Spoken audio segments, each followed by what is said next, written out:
আসসালামু আলাইকুম রহমতুল্লাহ। একদিন হজরতে আবদুল্লাহ ইবনে মাসউদ রাদিয়াল্লাহু তাআলা আনহু রাসূল সাল্লাল্লাহু আলাইহি ওয়াসাল্লামকে জিজ্ঞাসা করলেন, ইয়া রাসূলুল্লাহ, ইয়া হাবিবাল্লাহ, আল্লাহর কাছে সবথেকে পছন্দনীয় আমল কি?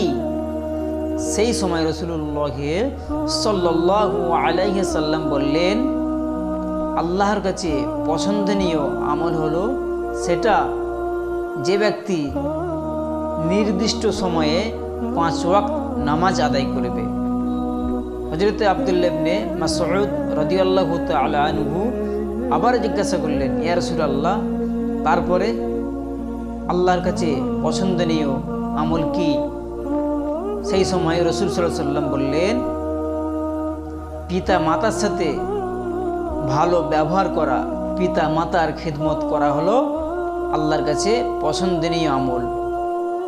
তারপরে আবারও জিজ্ঞাসা করলো, ইয়া রাসূলুল্লাহ, তারপরে আল্লাহর কাছে পছন্দনীয় আমল কি? সেই সময় রাসূলুল্লাহ বললেন, আল্লাহর রাস্তায় জিহাদ করা।